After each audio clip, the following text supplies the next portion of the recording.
Today's subject is spiritual adventure.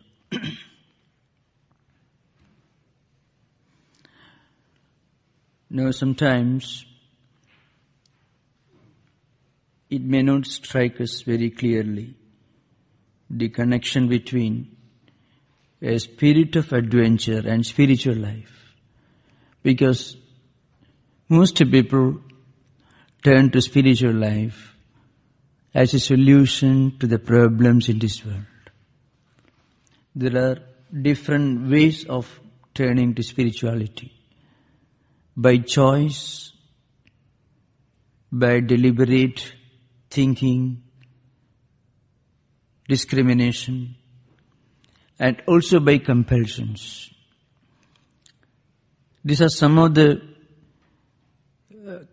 situations which force us to turn to spiritual life. Choice. To make a choice, we need certain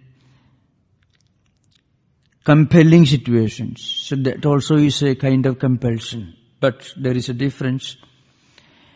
Sometimes spirituality becomes a flight from the realities and problems of life in this world. It has happened to many. And very often, such spiritual seekers do not always succeed. I can give examples. See. Suppose a compelling, unpleasant situation, either social or domestic or family situation, takes us to intense spiritual life. And we take to spiritual life as a solution to some of these problems. Now what happens is, when such spiritual seekers start facing problems in spiritual life, then they return, they go back to their previous life. This is one serious problem.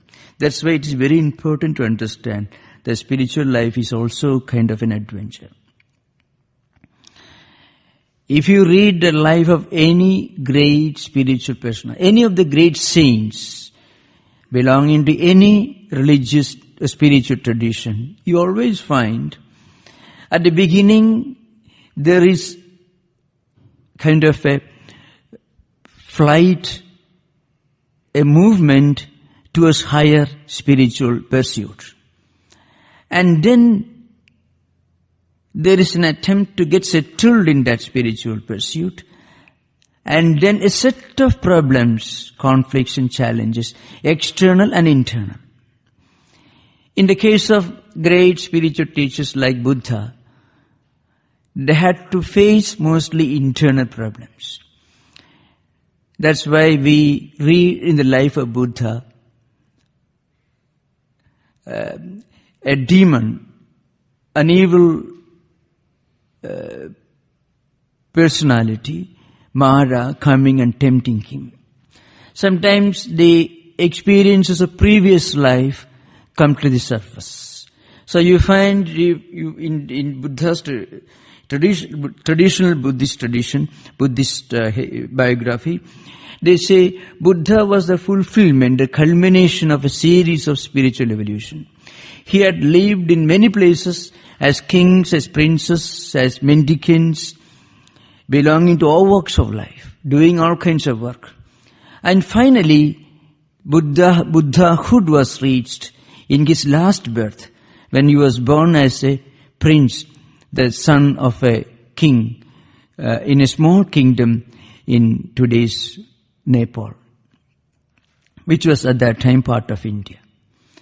Now, here you find a gradual evolution, but in the life of Buddha, written by Ashokghosha, around 7th century AD, you find his problems were mostly internal, except a competition or a challenge, a rivalry from his cousin brother during his early days. But then if you read the lives of the great Christian saints of medieval times, you find they had to face problems both at the internal and also external level. You find them praying, meditating, and also sometimes being persecuted by the inquisitors. Sometimes many of them were burnt at stake.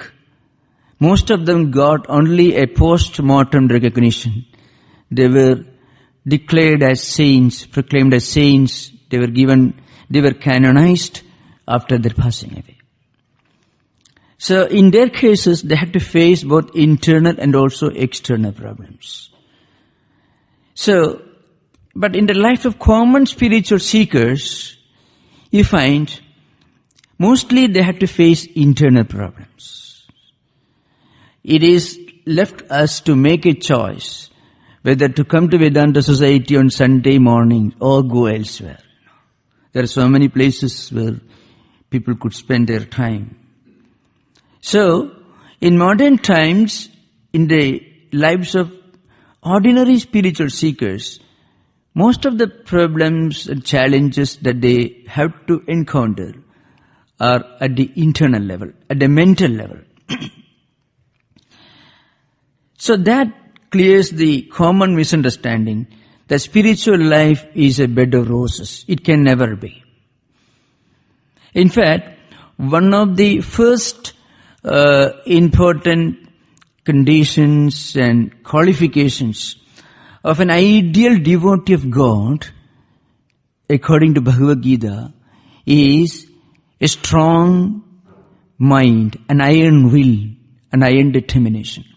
So, if you are interested, if you take the 12th chapter of the Gita, you find most probably from the 13th verse onwards, Lord Krishna gives a list of important characteristics of an ideal devotee. Santushta satatam yogi yatatma dridhanishchayaha mayyarpita manobuddhi yomad bhakta same priya. This is the verse. The translation is, he is my ideal devotee. Who is contented? If a turning to the path of God should make us contented, should not make us miserable. So there could be external and internal challenges, but we must be able to face all this with a contented mind. It's sometimes a paradox. How can we be contented within and face difficulties? Well, when we face problems and challenges in material life, we cannot be contented within. We'll be discontent. We'll be dissatisfied. We'll be depressed. If money is lost, it's a challenge. You won't be contented. If you lose your job, it's a challenge. We can't face that problem, that challenge with contentment within.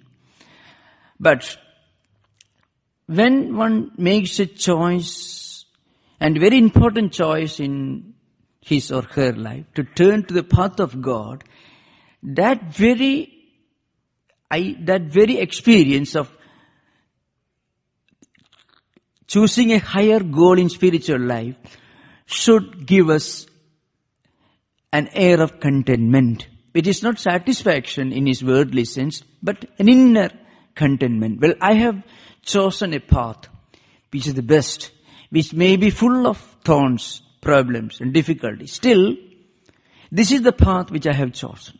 The very idea of choosing the path gives us an inner satisfaction. That is the inner contentment that is meant. So Lord Krishna says, if a spiritual seeker is found to be miserable, unhappy, really unhappy, he is not a genuine spiritual seeker. You should not misunderstand.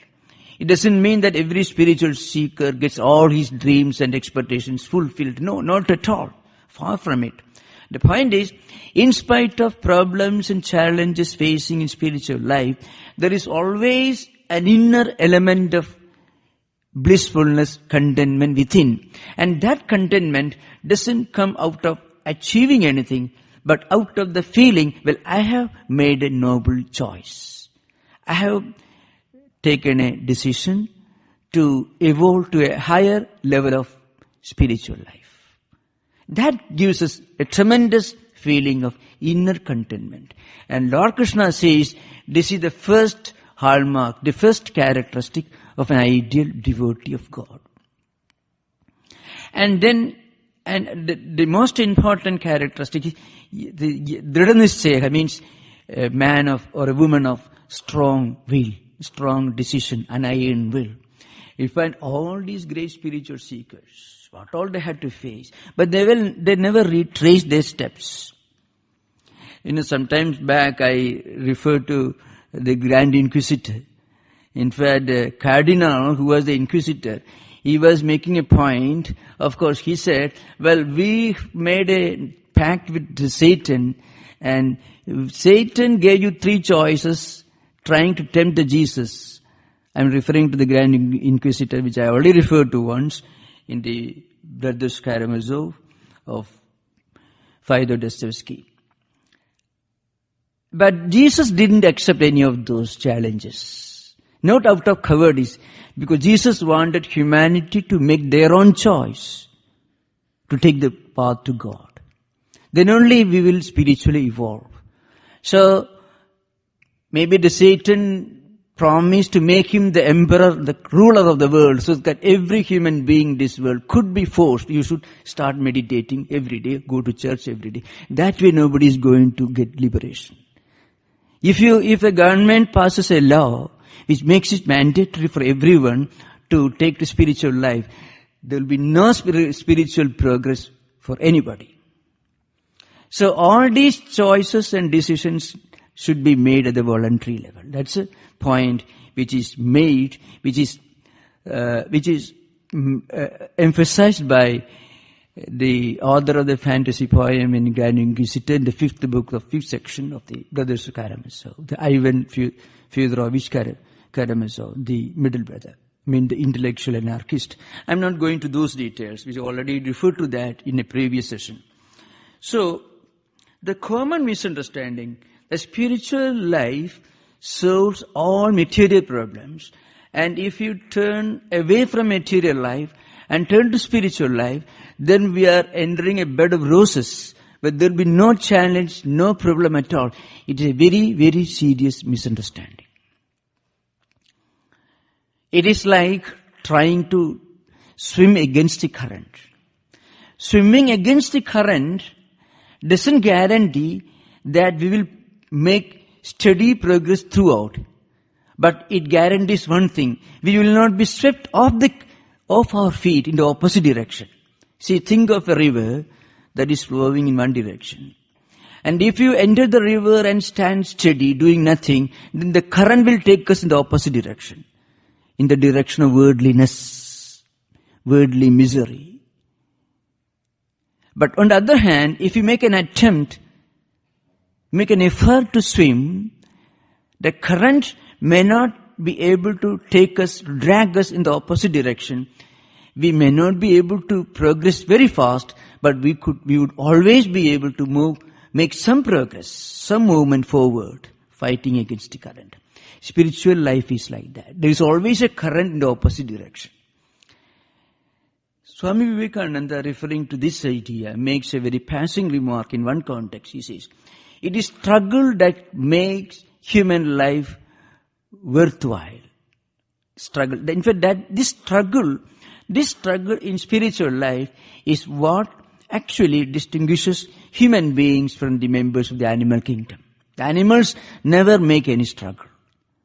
They may struggle for food and shelter. They may drive. They may run away when it starts raining. They may struggle to get food.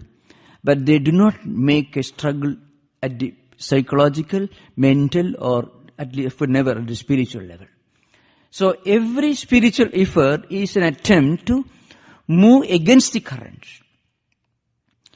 Even if the struggle doesn't guarantee ultimate fulfillment, still it guarantees one thing: we won't be dragged in the opposite direction. That is the most important aspect of spiritual life. So in this sense, it is an adventure. It needs a lot of courage, a lot of determination and iron will. to face problems at the mental level. When we start to meditate, when we pray, all the accumulated tendencies and impressions going back to several lives in the past may suddenly emerge in the mind. And may perhaps, in one way it would say, we can start an intense spiritual practice for tomorrow onwards. So this procrastination continues, with Patanjali considers to be a very serious drawback, obstacle in spiritual life, Patanjali Yoga Sutra. But maybe the earliest book, classic on spiritual psychology. He says procrastination, laziness, cowardice, unwillingness to take risk and face problems is one of the most serious impediments, obstacles in spiritual life. So, to face all these problems, one needs courage, a strong iron will. Well, and remember, all that appears may not be helpful to us.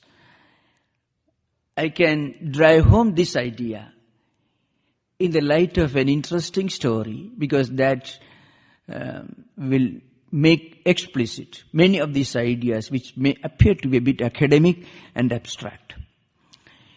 There's a story of a small boy in one of the spiritual classics. For those of you who are interested, can remember the Srimad Bhagavata Purana in the fourth book, from 8 to 12 chapters. There is an interesting episode described which drive home the idea of the importance of manliness and iron will and strength and inner courage to face challenges in spiritual life. The story begins like this. In ancient times, there was a king. The king had 2 wives in those days. Bigamy was common. Dhruva was a small boy. He was the son of the elder queen, and the king had a son born to the younger queen also. The king's name was Uttanapada. The prince, the small boy whom we are referring to, his name is Dhruva.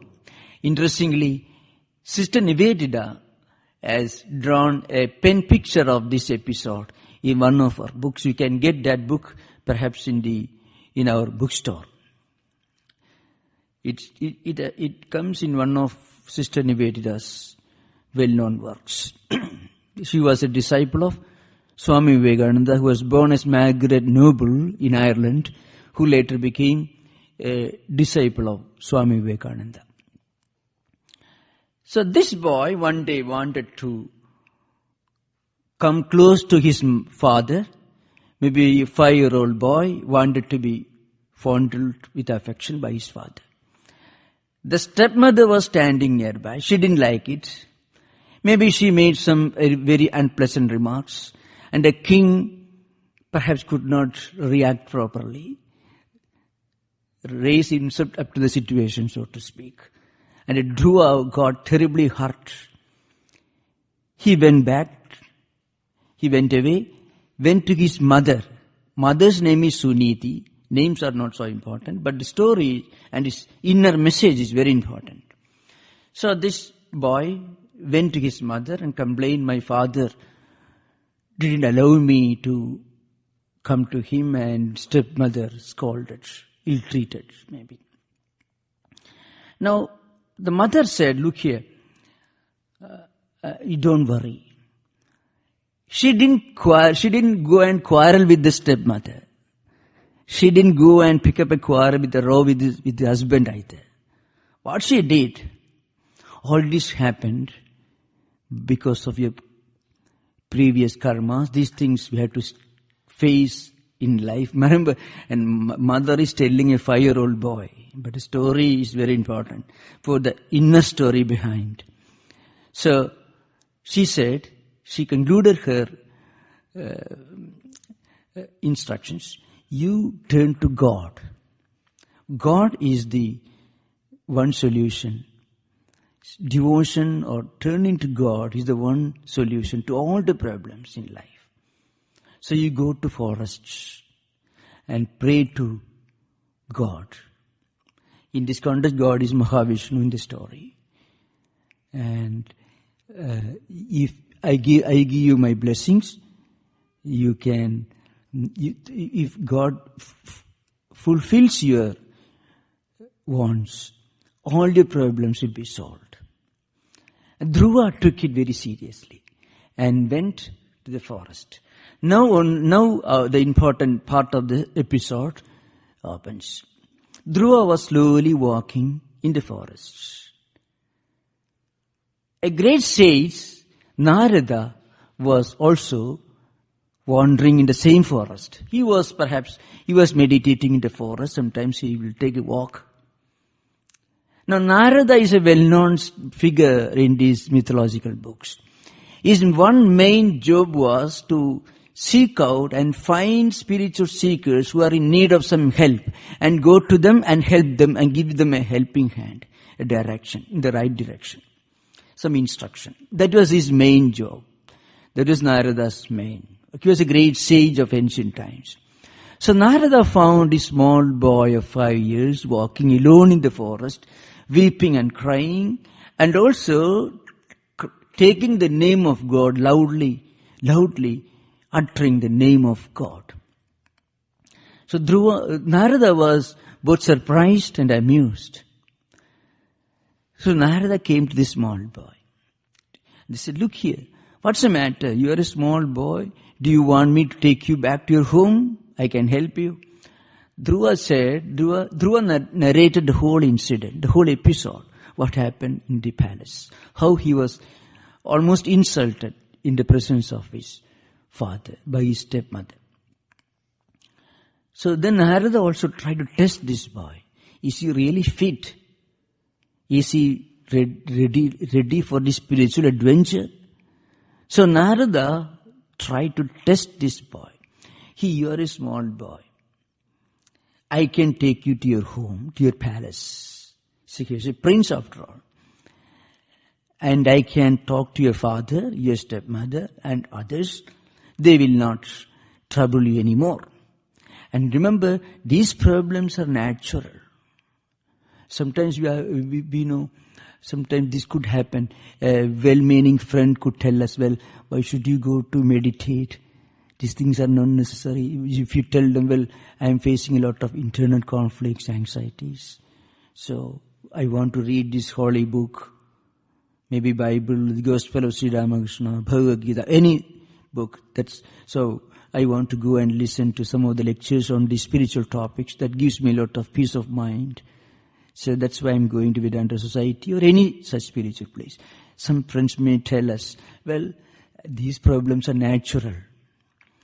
Let's go to some other place. There are better places where you don't have to meditate and forget all this."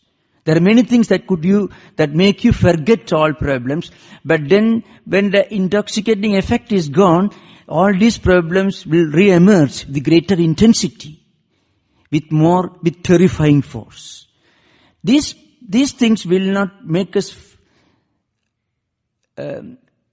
solve the problems, will not enable us to solve the problems, but may make us forget these problems, may benumb our senses and mind, may decrease the sensitivity of the mind to these problems, but once the effect is gone, these problems come back with terrifying force, and we become addicted to these things. This is a problem. Now here Narada's intention was not that. Narada's intention was twofold. One, he wanted to see if this boy is really serious. If he's just crying about walking in the forest, I should take him back to his home. But if he's really a spiritual seeker, then I should help him. That was his intention. So Narada came and, "Look here, you don't worry. I will help you. Go back to your palace. Don't bother." Then in reply to this, Dhruva said, "Well, my mind is hurt. I have taken a decision. My mother told me that I should meditate upon God. God will solve all the problems. So, I won't turn back. I won't go back to my palace, to my home, before realizing the goal for which I have set out this journey. Narada was immensely happy. And there is an exclamation in Sanskrit, Aho Teja Kshatriyana, means, oh, the determination, the strong will of this young boy who has started on this spiritual adventure. Narada came to him, instructed him, taught him some mantras, taught him how to meditate, how to chant the name of God, and how to practice contemplation. And Dhruva did that. Dhruva followed the instructions of the sage, and in 6 months he had a vision of God. That's how the story goes. And after 6 months of spiritual penance, he returned to his palace. By the time, by God's grace, the king, the queen, and all others have undergone a complete mental transformation. They welcomed Dhruva and accepted him. And when the king passed away, he became the next king. That's how the story goes. And the idea is, this episode drives home one point. Narada, the sage, was trying to test the boy. The boy did not listen to him and say, oh, you are right, I'm ready to go home. No. He had taken a decision to take on this spiritual adventure. And he was a boy of strong iron will. So this iron determination, strong determination, is the first important qualification necessary for anybody who takes to spiritual life. As I said earlier, there are problems at the internal level. All the accumulated tendencies and impressions will come back will emerge and appear on the surface of the mind. And these tendencies may not always be conducive to spiritual life. Because our character is like a bag or like a lake. Call it anything you like. A bag full of tendencies and impressions that we have accumulated in previous life and also in this life. Whatever we do consciously, whatever thought we think, whatever actions we do, all these will leave a residual impact on the mind. And this remains stored up in this mental storehouse.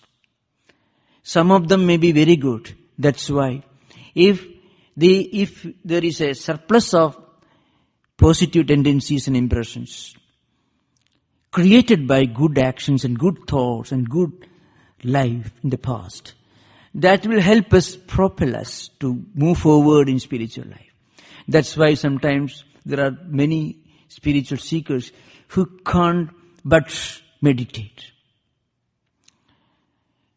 If anybody tries to dissuade them, to move them away from that spiritual path, they won't listen.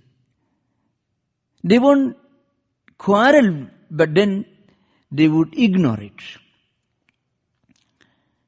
That's why in spiritual life, there is a great instruction in the same classic. How we must interact with our fellow human beings, with the external world, while facing problems, while undertaking the spiritual adventure.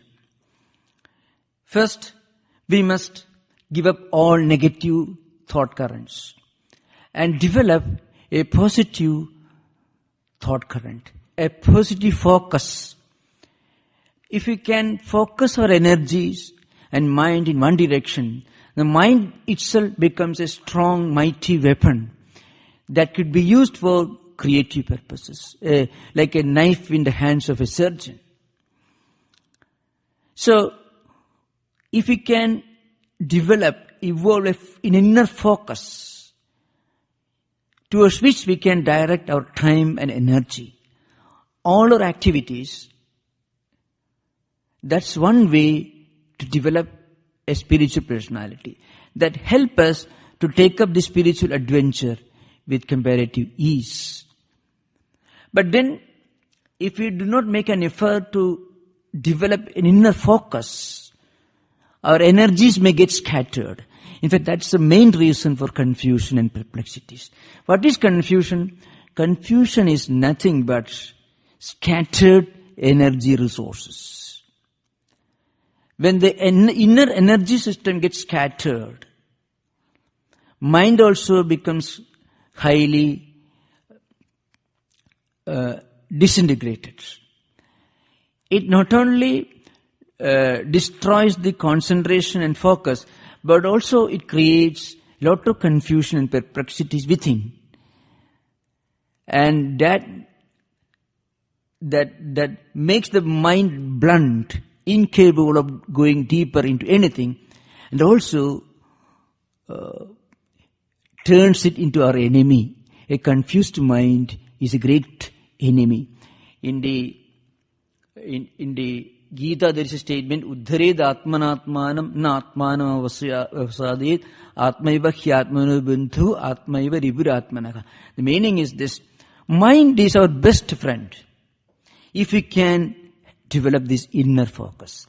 Mind is our worst enemy if we do not make an effort to develop this inner focus. How do we do this? Whatever we do, whatever we think, give it a spiritual orientation. We may be interested in reading books. There are people who are bookworms. There are people who are computer worms, if that term is acceptable. Well, the internet provides a lot of information on spiritual life. So make use of that skill and give it a spiritual orientation, Godward orientation. That way, all the activities, all the so-called distractions become slowly focused. So distractions vanish, mind gets an inner focus. And if we want mental peace, the first requirement is to develop this inner focus. All the senses of perception and mind should be given a Godward orientation. Seeing, try to see good things, visual objects. Hear good things. Sometimes, on one or two occasions, I had an opportunity to visit some of the old care homes, So, sometimes you find old people who should be thinking of higher spiritual things, trans-empirical values, spending hours watching Terminator 1, 2, 3, 4, mind you. And maybe within weeks, within months, they may leave this world behind. So, mind gets attuned to these things. So that's why our scriptures make a great declaration that all our activities, our interactions with the external world should be given a Godward orientation.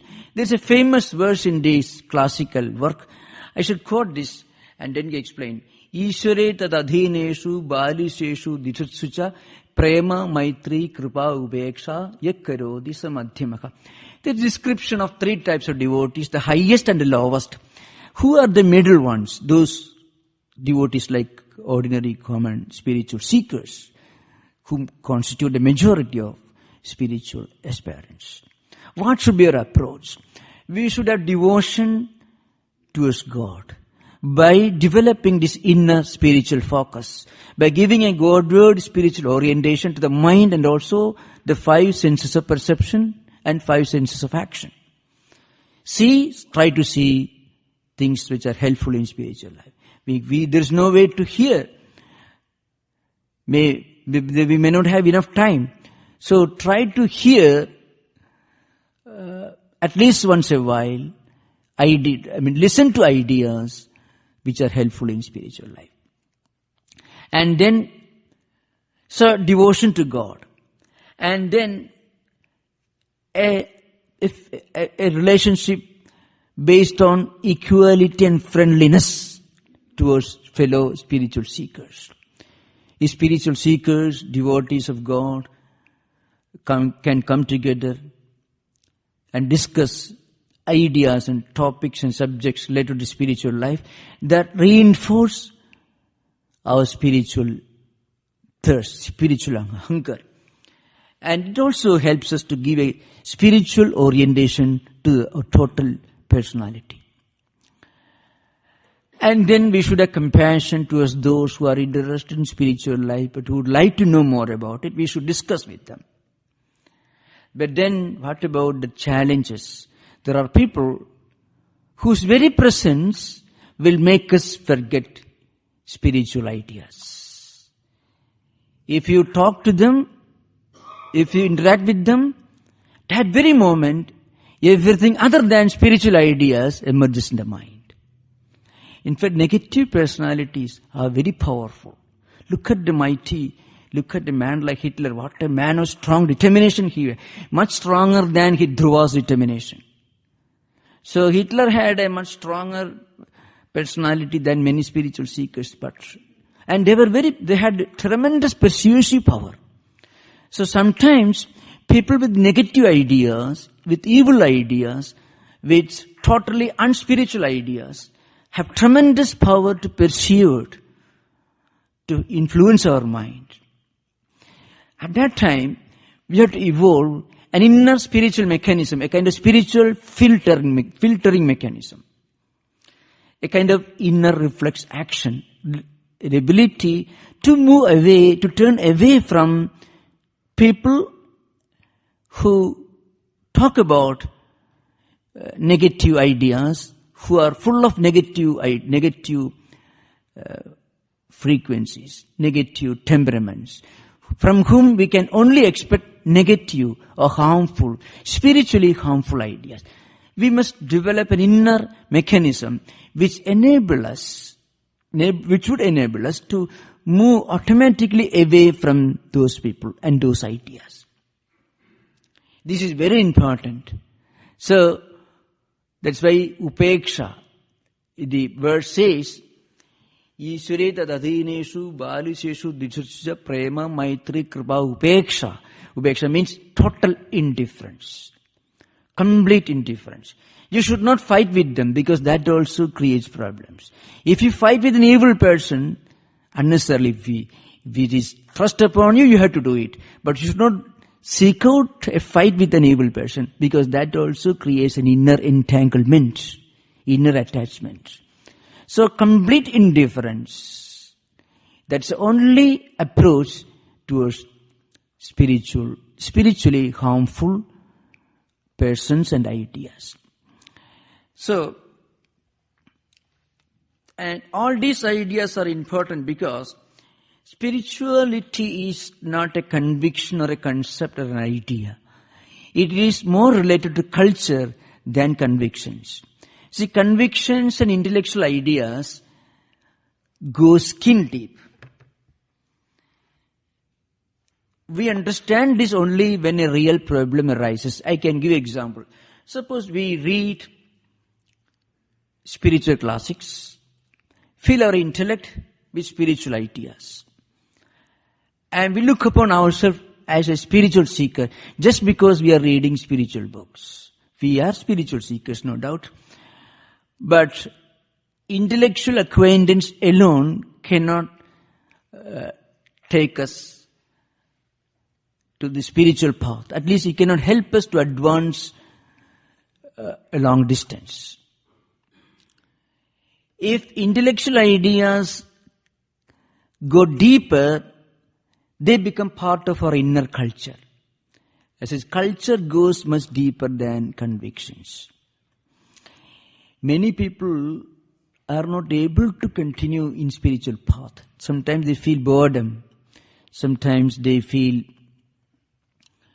well, there is nothing coming in, there is nothing visible, nothing obviously beneficial. So better stop here. That this idea is very misleading, because this idea is rooted in another idea. That is, that spirituality is nothing but acquaintance with spiritual ideas. Acquaintance with spiritual ideas certainly is important, it is paramount, but it is only a stepping stone in spiritual life. From convictions and concepts, these ideas should come down to the level of emotions and feeling. Then convictions become culture. Culture is related to mind, convictions are related to intellect. And intellectual convictions are wavering. They're based upon logical prepositions, logical thinking process. If you're convinced of certain things, then if you're sincerely convinced, then that conviction goes beyond the logical feasibility. It becomes an emotional content. It becomes emotional feeling. That's why Swami Vivekananda makes an interesting remark, a very astounding remark. This kind of interpretation is necessary to fully understand the implication. One is good because he can't help being good. One is bad because he can't help being bad. Now what do you make out of it? There are people who cannot do anything evil, deliberately. Not just because they're convinced of the evil of doing evil things, but because the practice of never doing anything evil has become part of inner culture. So it has come down to the mental level, which is far beyond the intellectual level. And then the same is true in the other direction also. So what is needed is to bring the spiritual ideas from the level of convictions and concepts to the level of inner feeling and emotions. Then we understand spirituality is not a matter of intellectual conviction or philosophization. It is a matter of inner experience. And once we could develop a spiritual culture within us, a spiritual character within us, a spiritual emotional nature, if our feelings get a spiritual orientation, then we are on the right track to a spiritual experience. It is experience that makes us spiritual. It is not religious convictions. That's why it's often emphasized that spirituality goes beyond religions. Religion is a matter of dogmas and doctrines and belief systems and rituals, which may not go very deep, which are certainly good, which are helpful.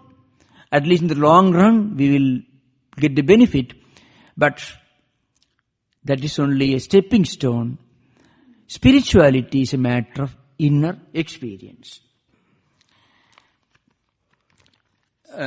Here, at least, these ideas are interpreted from different angles. In devotional philosophy, there is a gradual evolution from self-reliance to self-surrender. As I said, a strong will, an iron determination are necessary for a spiritual seeker, which is related to the idea of self-reliance. We must have strong faith, what we call manliness or womanliness now in modern times. We have to use it that. We have a strong confidence, self-reliance, to start this spiritual journey. Self-reliance. So at the end of self-reliance, we culminate with self-surrender.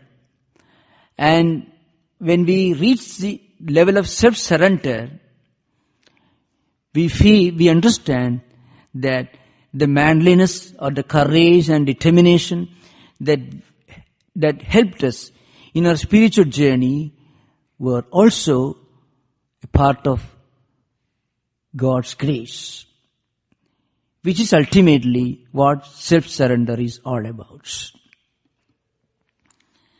So that's why Shankaracharya wrote in a famous book, The name of the book is Vishnu Shatpadi. It's a famous devotional hymn by Shankaracharya. It's a very stressed, Satyabi Bheta Bhagamenatha Tavaham Na Mamaki Nastum Samudropi Tarangaha Na Kojana Samudra Tarangaha. The meaning is this. See, we belong to we belong to God. God doesn't belong to us. The waves and foams and the water pebbles in an ocean belong to the ocean, but the ocean doesn't belong to the waves and the foams. That's the idea behind. So at the end of this devotional fulfillment, we realize that we belong to God. God doesn't belong to us. But this is the penultimate state of the highest devotee. When the devotee goes still beyond that, he realizes that God is within him and he is within God. The two levels of supreme achievement. Both are higher levels of spiritual evolution. One is, we feel that we belong to God. But God doesn't belong to us in the sense that God is not exhausted by individual beings. At a higher level, we feel that we live in God and God lives within us. Those who are interested may turn to the 8th verse of 12th chapter of the Bhagavad Gita. 8th verse, 12th chapter. There is a famous Mayyeva mana athatsva mai buddhim nivesya nivasishyasi mayyeva adaudham na samsya. I shall explain this. At the highest level, a spiritual seeker experiences that he is the residence of God, the permanent residence of God. And God is his own permanent residence. His address is God and God's address is his. That's the idea behind. So he lives in God and God lives in him. This is the peak of devotional evolution of a spiritual seeker. At the non-dualistic Advaitic level, we realize that the one reality, the supreme reality, which is all-pervading, is residing within us. And the same reality, which is residing within all of us, is also the all-pervading supreme reality. From the standpoint of the path of knowledge, from the path of devotion, we experience, remember, this is not a conviction, but an experience. That God lives within us. We live in God. Often, the great problem with traditional organized religions was, these ideas were taken up, but they were interpreted only as concepts and doctrines and dogmas. Now, there are two ways of looking at these spiritual ideas that is very important for anybody who take the spiritual journey to understand.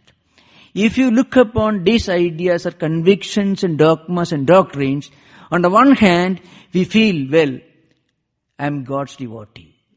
That makes us proud, haughty, and we look upon all others as alien to God. If this is understood as a doctrine or dogma. Secret dogmatism, fundamentalism. On the other hand, if we get a flash of the inner experience of the same idea, it makes us more humane, more compassionate, and more broad-minded, more accommodative towards others. That is the problem of religion and spirituality. All the great teachers of the world taught spirituality, but they were reduced to the level of religions, and when they become religions, they become dogmas. They are interpreted as doctrines and dogmas, which draw boundary lines between followers of different religious traditions. The same ideas, for example, the ideas that you find the Sermon on the Mount, if you interpret them as ideas and concepts, well, you can draw lines of demarcation between geographical, cultural and ethnic boundaries. If you interpret them as spiritual ideas, they are universal spiritual truths. That is the important point to understand in spiritual adventure. Swami Vivekananda again made an interesting statement in the Inspired Talks, which he gave in Thousand Island Park. He says, if somebody tells you that he's inspired and talks nonsense, reject him. That's the meaning. Now, suppose somebody tells, well, I'm highly inspired. I've seen God.